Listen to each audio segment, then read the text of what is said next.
Hello, family. It's that time of evening again. It is 7 p.m. All right, we're going to be jumping into chapter 40. Can you believe we've made it this far? All right, before we get started, I just wanted to showcase the extremely excellent postcard that my friend sent me. It makes no sense, but it's from a series apparently titled Social Justice Kittens 2, implying the existence of a Social Justice Kittens 1 series of postcards, but please enjoy this.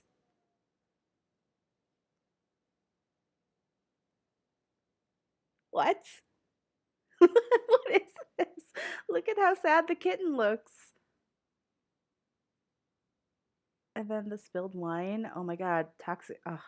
Anyway, it brings me joy every time I see it, so I thought I would share it with you all too. Okay, so let's recap.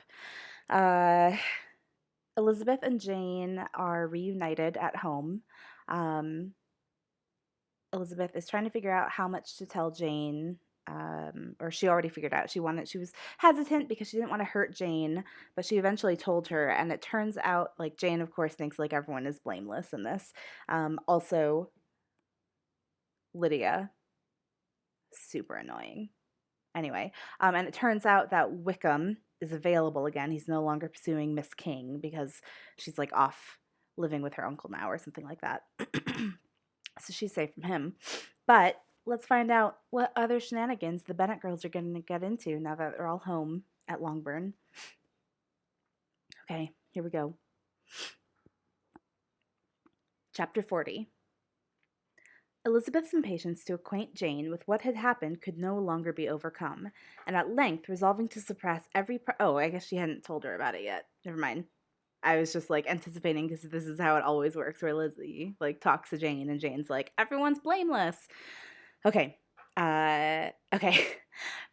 At length, resolving to suppress every particular in which her sister was concerned, and preparing her to be surprised, she related to her the next morning the chief of the scenes between Mr. Darcy and herself. Miss Bennet's astonishment was soon lessened by the strong sisterly partiality which made any admiration of Elizabeth appear perfectly natural, and all surprise was shortly lost in other feelings. She was sorry that Mr. Darcy should have delivered his sentiments in a manner so little suited to recommend them, but still more was she grieved for the unhappiness which her sister's refusal must have given him. His being so sure of succeeding was wrong, said she, and certainly ought not to have appeared, but consider how much it must increase his disappointment. Indeed, replied Elizabeth, I am heartily sorry for him, but he has other feelings which will probably soon drive away his regard for me. You do not blame me, however, for refusing him? Blame you? Oh, no. But you blame me for having spoken so warmly of Wickham? No, I do not know that you were wrong in saying what you did. But you will know it when I have told you what happened the very next day. Then she spoke of the letter, repeating the whole of its contents as far as they concerned George Wickham. What a stroke this was for poor Jane, who would willingly have gone through the world without believing that so much wickedness existed in the whole race of mankind as was here collected in one individual. Nor was Darcy's vindication, though grateful to her feelings, capable of consoling her for such discovery. Most earnestly did she labor to prove the probability of error, and seek to clear one without involving the other. This will not do, said Elizabeth. You will never be able to make both of them good for anything. Take your choice, but you must be satisfied with only one.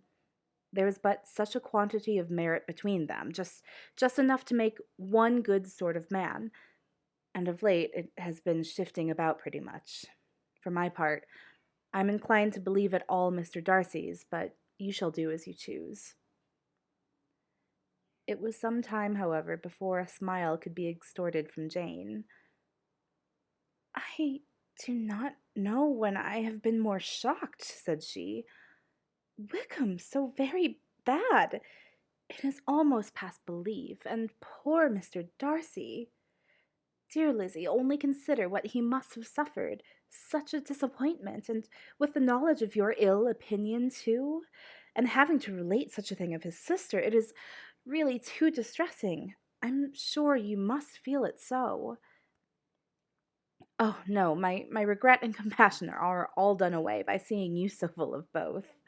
I know you will do him such ample justice that I am growing every moment more unconcerned and indifferent.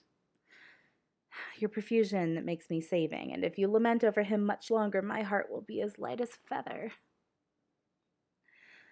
Poor Wickham! There is such an expression of goodness in his countenance, such an openness and gentleness in his manner. There certainly was some great mismanagement in the education of those two young men. One has got all the goodness, and the other all the appearance of it.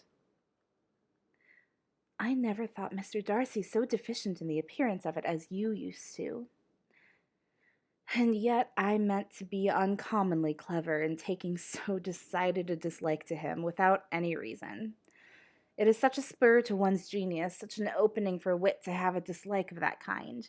One may be continually abusive without saying anything just, but one cannot be always laughing at a man without now and then stumbling on something witty. Lizzie, when you first read that letter, I'm sure you could not treat the matter as you do now. Indeed, I could not. I was uncomfortable enough. I was very uncomfortable. I may say unhappy. And with no one to speak to of what I felt, no Jane to comfort me and say that I had not been so very weak and vain and nonsensical as I knew I had. Oh, how I wanted you.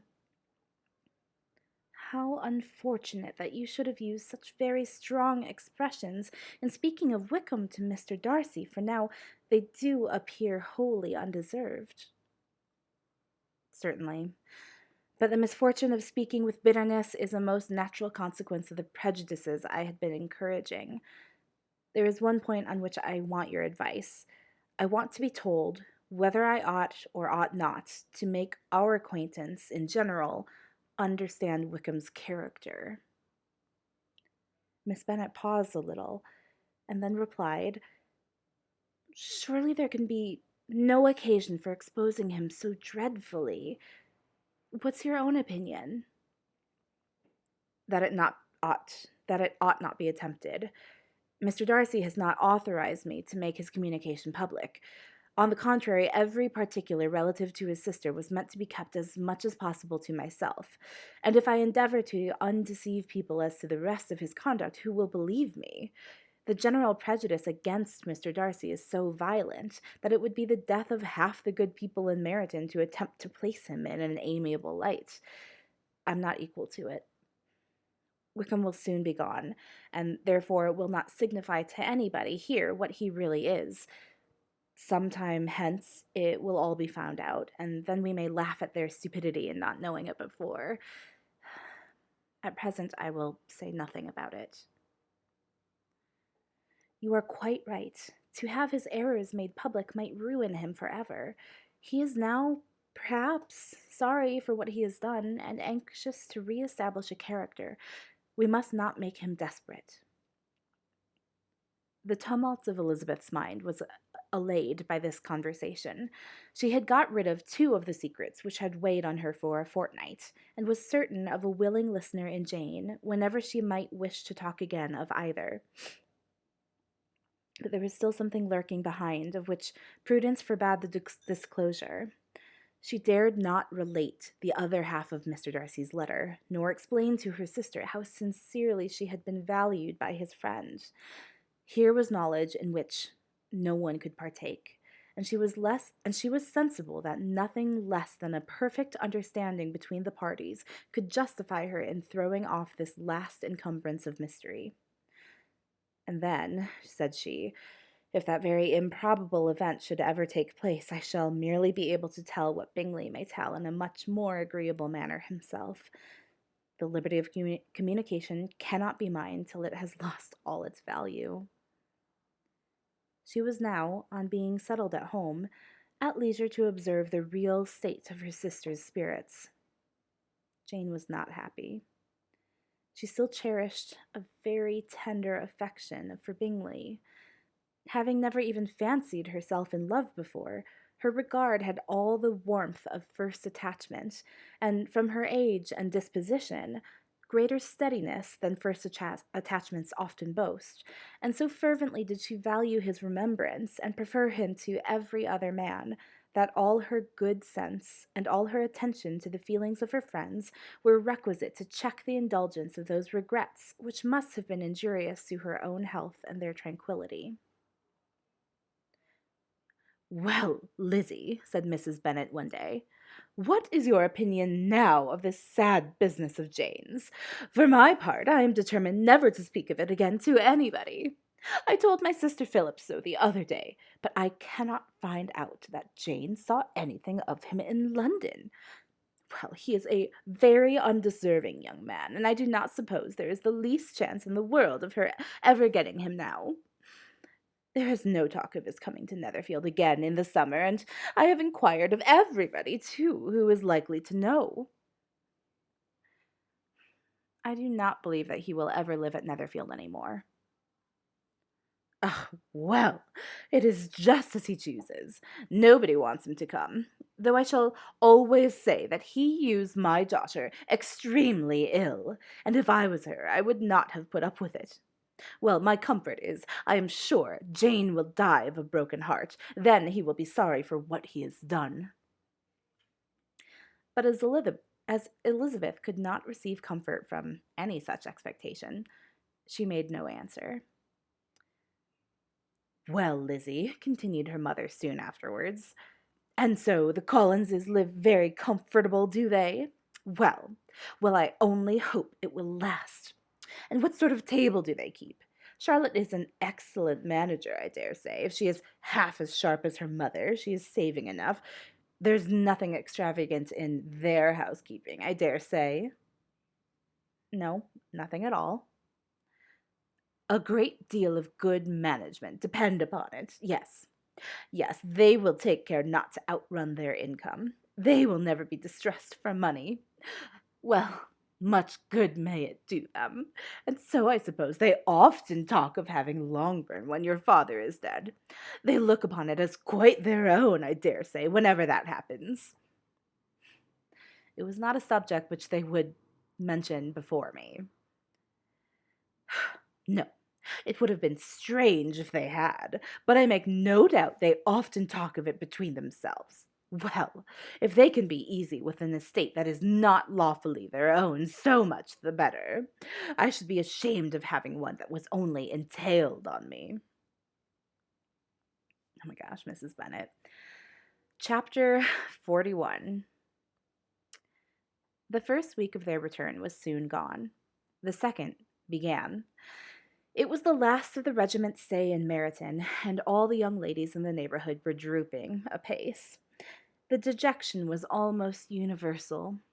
The elder Miss Bennets alone were still able to eat, drink, and sleep, and pursue the usual course of their employments. Very frequently were they reproached for this insensibility by Kitty and Lydia, whose own misery was extreme, and who could not comprehend such hard-heartedness in any of the family. "Good heavens!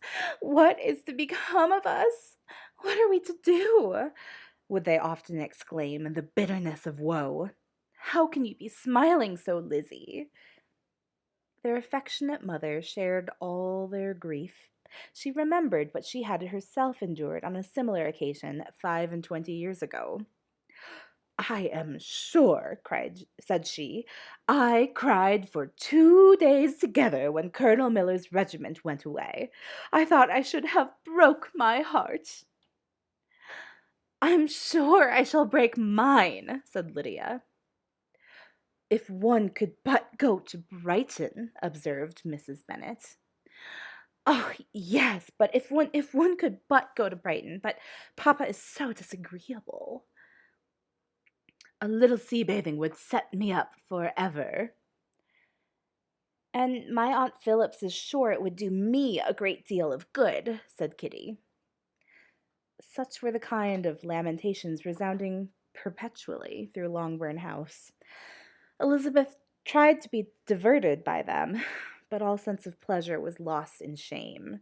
She felt anew the justice of Mr. Darcy's objections, and never before had she been so much disposed to pardon his interference in the views of his friend.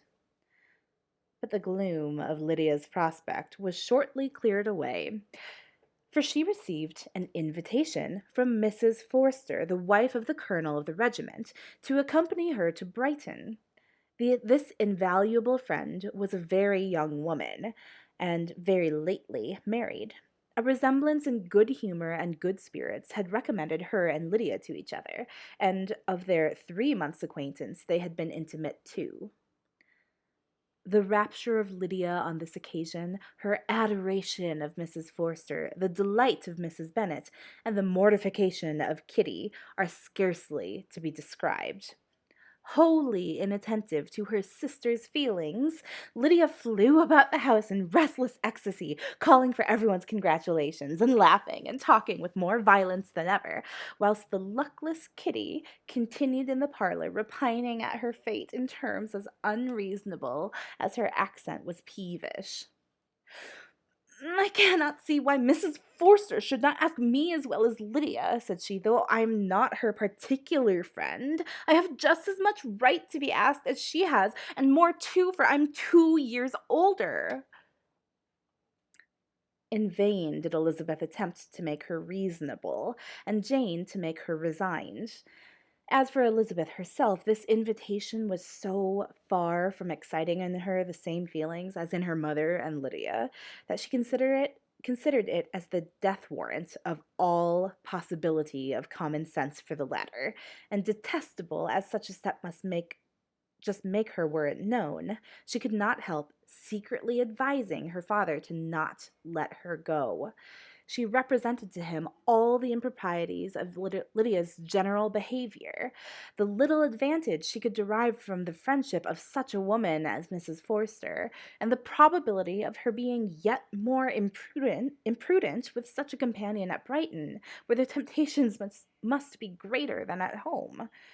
He heard her attentively, and then said, "Lydia will never be easy till she has exposed herself in some public place or other, and we can never expect her to do it with so little expense or inconvenience to her family as under the present circumstances." "If you were aware," said Elizabeth, "of the very great disadvantage to us all which must arise from the public notice of Lydia's unguarded and imprudent manner, nay, which has already arisen from it, I'm sure you would judge differently in the affair." "Already arisen," repeated Mr. Bennet. "What, has she frightened away some of your lovers? Poor little Lizzie! But do not be cast down. Such squeamish youths as cannot bear to be connected with a little absurdity are not worth a regret. Come, let me see the list of pitiful fellows who have been kept aloof by Lydia's folly." "Indeed, you're mistaken. I have no such injuries to resent. It's not of particular, but of general evils which I'm now complaining. Our importance, our respectability in the world must be affected by the wild volatility, the assurance and disdain of all restraint which mark Lydia's character. Excuse me, for I must speak plainly. If you, my dear father, will not take the trouble of checking her exuberant spirits, and of teaching her that her present pursuits are not to be the business of her life, she will soon be beyond the reach of amendment. Her character will be fixed, and she will at 16 be the most determined flirt that ever made herself and her family ridiculous. A flirt, too, in the worst and meanest degree of flirtation, without any attraction beyond youth and a tolerable person, and from the ignorance and emptiness of her mind, wholly unable to ward off any portion of that universal contempt which her rage for admiration will excite. In this danger Kitty is also comprehended. She will follow wherever Lydia leads. Vain, ignorant, idle, and absolutely uncontrolled. Ugh. My dear father, can you suppose it possible that they will not be censured and despised wherever they're known, and that their sisters will not often be involved in the disgrace? Mr. Bennet saw that her whole heart was in the subject, and affectionately taking her hand, said in reply, "Do not make yourself uneasy, my love. Wherever you and Jane are known, you must be respected and valued, and you will not appear to less advantage for having a couple of, or I may say 3, very silly sisters. We shall have no peace at Longbourn if Lydia does not go to Brighton. Let her go, then. Colonel Forster is a sensible man, and will keep her out of any real mischief, and she's luckily too poor to be an object of prey to anybody. At Brighton, she will be of less importance, even as a common flirt, than she has been here. The officers will find women better worth their notice. Let us hope, therefore, that her being there may teach her her own insignificance. At any rate, she cannot grow many degrees worse without authorizing us to lock her up for the rest of her life." With this answer, Elizabeth was forced to be content, but her own opinion continued the same, and she left him disappointed and sorry. It was not in her nature, however, to increase her vexations by dwelling on them.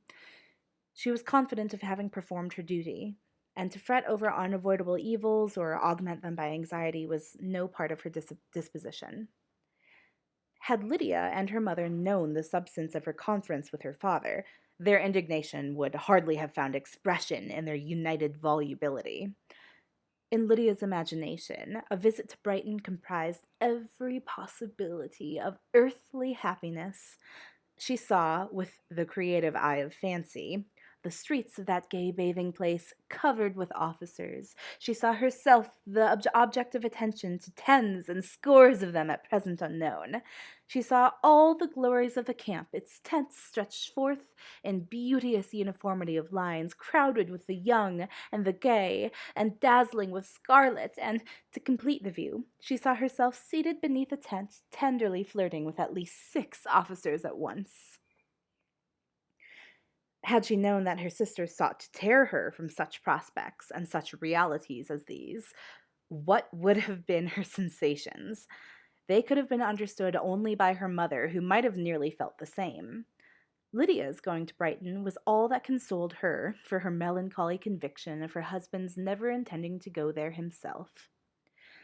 But they were entirely ignorant of what had passed, and their raptures continued with little intermission to the very day of Lydia's leaving home. Elizabeth was now to see Mr. Wickham for the last time. Having been frequently in company with him since her return, agitation was pretty well over. The agitations of former partiality, entirely so. She had even learned to detect in the very gentleness which had first delighted her an affectation and a sameness to disgust and weary.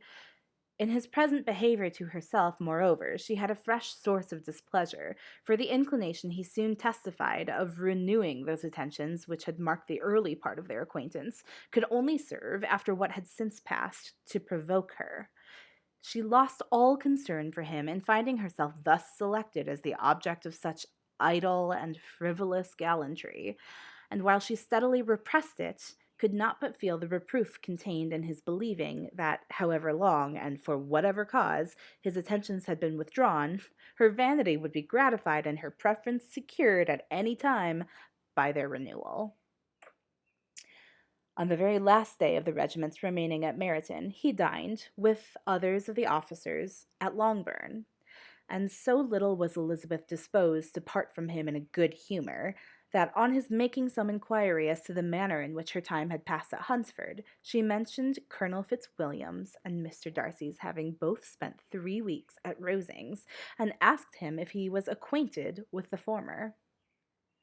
He looked surprised, displeased, alarmed, but with a moment's recollection and a returning smile, replied that he had formerly seen him often, and, after observing that he was a very gentlemanlike man, asked her how she had liked him. Her answer was warmly in his favor. With an air of indifference, he soon afterwards added, "How long did you say that he was at Rosings?" "Nearly 3 weeks." "And you saw him frequently?" "Yes, almost every day." "His manners are very different from his cousin's." "Yes, very different, but I think Mr. Darcy improves on acquaintance." "Indeed," cried Wickham, with a look which did not escape her. "And pray, may I ask—" But checking himself, he added in a gayer tone, "Is it in address that he improves? Has he deigned to add aught of civility to his ordinary style? For I dare not hope," he continued in a lower and more serious tone, "that he is improved in essentials." "Oh, no," said Elizabeth. "In essentials, I believe, he is very much what he ever was." While she spoke, Wickham looked as if scarcely knowing whether to rejoice over her words or to distrust their meaning. There was something in her countenance which made him listen with an apprehensive and anxious attention, while she added, "When I said that he improved on acquaintance, I did not mean that either his mind or manners were in a state of improvement, but that, from knowing him better, his disposition was better understood." Wickham's alarm now appeared in a heightened complexion and agitated look. For a few minutes he was silent, till, shaking off his embarrassment, he turned to her again and said in the gentlest of accents, "You, who so well know my feelings towards Mr. Darcy, will readily comprehend how sincerely I must rejoice that he is wise enough to assume even the appearance of what is right. His pride in that direction may be of service, if not to himself, to many others, for it must deter him from such foul misconduct as I have suffered by. I only fear that the sort of cautiousness to which you, I imagine, have been alluding, is merely adopted on his visits to his aunt, of whose good opinion and judgment he stands much in awe. His fear of her has always operated, I know, when they were together, and a good deal is to be imputed to his wish of forwarding the match with Miss de Bourgh, which I am certain he has very much at heart." Elizabeth could not repress a smile at this, but she only answered by a slight inclination of the head. She saw that he wanted to engage her on the old subject of his grievances, and she was in no humor to indulge him. The rest of the evening passed with the appearance, on his side, of usual cheerfulness, but with no further attempt to distinguish Elizabeth, and they parted at last with mutual civility, and possibly a mutual desire of never meeting again. When the party broke up, Lydia returned with Mrs. Forster to Meryton, from whence they were to set out early the next morning. The separation between her and her family was rather noisy and pathetic. Oh, sorry. I misread that entirely. The separation between her and her family was rather noisy than pathetic. Kitty was the only one who shed tears, but she did weep from vexation and envy. Mrs. Bennet was diffuse in her good wishes for the felicity of her daughter, and impressive in her injunctions that she would not miss the opportunity of enjoying herself as much as possible, advice which there was every reason to believe would be attended to. And in the clamorous happiness of Lydia herself in bidding farewell, the more gentle adieus of her sisters were uttered without being heard. And that's it for tonight. Good gravy. I don't really want to know what's going to happen with Lydia on a beach with a bunch of officers.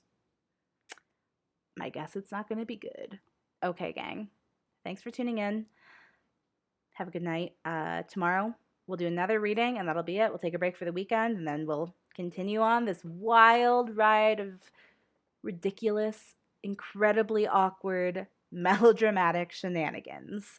All right, friends, thanks for tuning in. Take care of yourself, stay safe, stay well, and I will see you tomorrow.